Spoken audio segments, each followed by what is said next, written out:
Bom dia, irmãos e irmãs. Hoje de manhã nós vamos olhar o texto que está em Mateus, capítulo 27, do 1º ao 5º versículo, que nos diz assim: Ao romper do dia, todos os principais sacerdotes e os anciãos do povo entraram em conselho contra Jesus, para o matarem. E amarrando-o, levaram-no e o entregaram ao governador Pilatos.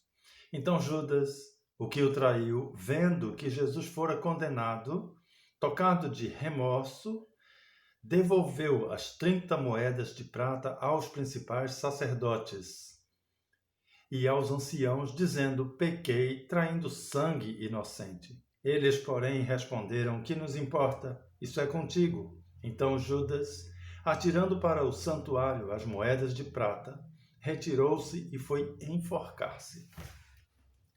Vamos meditar, queridos, sobre o arrependimento inútil. Quando a gente fala em arrependimento, arrependimento é a base da pregação do Evangelho. Tudo o que tentamos mostrar às pessoas é que precisam se arrepender. A igreja começou na pregação de João Batista, que dizia: arrependei-vos. Na sequência, Jesus disse que era necessário que nos arrependêssemos, porque todos erramos. Quando a gente fala no pecado de Judas, a gente imagina logo o monstro, o pior pecado, todo mundo demoniza Judas. Mas, na verdade, o pecado de Judas não foi trair Jesus. O pecado dele foi não crer que Jesus era o Filho de Deus. E foi por isso que ele traiu a Jesus. Foi por isso também que Pedro negou a Jesus. Foi por isso que a maioria dos apóstolos e discípulos abandonaram Jesus quando ele estava na cruz. Portanto, a consequência do pecado, a consequência de não aceitar a Jesus como o Filho de Deus, vai ser sempre uma coisa ruim, uma coisa horrenda, como uma traição, como uma negação ou como um abandono. Então, na verdade, o pecado que nos faz, que entristece a vida de uma pessoa, que entristece o coração de Deus, é tão somente não ter Jesus como Filho de Deus, que foi o pecado de Judas. Mas então, Judas, num certo momento, ele se arrependeu. Mas o texto mesmo nos mostra que ele saiu de lá para enforcar-se, para tirar a própria vida. O seu arrependimento não surtiu o efeito do arrependimento que nós pregamos, do arrependimento que queremos sentir em nossos corações. Vamos ver então 3 causas pelas quais o arrependimento de Judas se tornou inútil. A primeira delas é que foi um arrependimento tarde demais.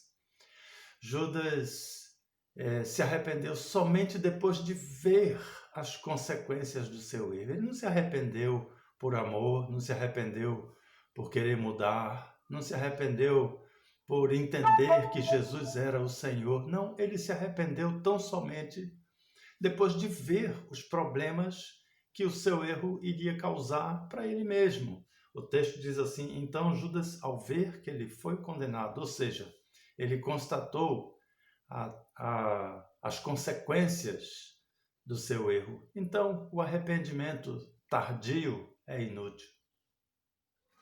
Outra causa, nós vemos que ele confessou o seu pecado às pessoas erradas. Ele se dirigiu aos líderes religiosos. Confundir o líder religioso com Deus é o que faz com que se imagine que eles possam perdoar pecados.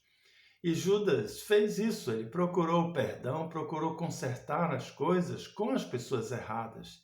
Ele devia ter se direcionado ao próprio Jesus, ao próprio Deus, que é o único que tem autoridade para perdoar pecados, com a capacidade de restaurar a vida, como restaurou de todos os outros. Pedro negou a Jesus e depois se arrependeu, chorou e foi perdoado, se tornou um grande pregador, um grande pastor. A maioria dos apóstolos se arrependeu e encontrou o perdão de Jesus, também teve a sua vida restaurada, se tornaram pessoas importantes na igreja, que contribuíram com o restante de seus dias, de sua vida aqui na terra, como grandes precursores da igreja que hoje nós vivemos. Então, o arrependimento confessado diretamente a Deus é o que pode trazer o alívio para o pecado, para o erro e a solução para as nossas vidas. Confessar, portanto, a sacerdotes, a pastores, a líderes religiosos de uma forma geral, é inútil, porque somente Deus, somente Jesus, que é a pessoa divina do perdão, só Ele pode perdoar os nossos pecados. E o terceiro erro que Judas cometeu, que a gente vê aqui nesse texto, é que ele trouxe de volta o dinheiro. Ele tentou resolver o problema com seus próprios recursos. Tentou pagar o seu mal, o seu erro, o seu pecado com o seu dinheiro, com os seus bens. Isso é outro equívoco, outra ilusão terrível que surge no coração das pessoas de imaginarem que, se fizerem ofertas, se trouxerem somas de dinheiro para igrejas, para ordens religiosas, para os gasofiláceos, serão abençoados, quando na verdade nada que possamos fazer vai resolver o problema do pecado.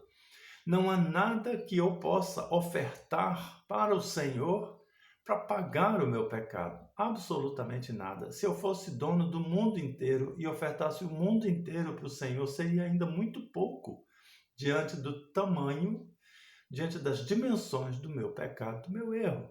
Portanto, a única solução para o pecado é o perdão divino. Não há outro meio, não há quem possa ajudar, não há nada que eu tenha que seja suficiente para resolver esse problema. E Judas então achou que se ele doasse aquele dinheiro para os sacerdotes, eles então poderiam reverter o processo de ruína do seu coração. Mas os sacerdotes e os religiosos disseram para ele: não nos importa. Aquilo não era importante para outro ser humano. O meu arrependimento não importa para os outros, importa somente para Jesus, a quem pode perdoar, a quem tem o poder de resolver o problema. Portanto, a solução mesmo está no arrependimento, mas verificadas essas atitudes corretas depois do arrependimento. Em primeiro lugar, em tempo hábil. Jesus não voltou ainda, então estamos no tempo de nos arrependermos, de procurarmos os nossos erros e confessarmos a Ele. O segundo é confessar diretamente a Jesus, evitar os intermediários que são inúteis. Ninguém pode interceder entre eu e Deus, entre você e o Senhor que pagou pela sua salvação. E também não há nada que possamos fazer senão confiar no pleno perdão de Jesus. E a partir daí, então, nós poderemos desfrutar, assim como todos os demais apóstolos e tantos outros milhares de discípulos de Jesus, que desfrutaram do seu perdão, da restauração de suas vidas e se tornaram instrumentos úteis nas mãos de Deus.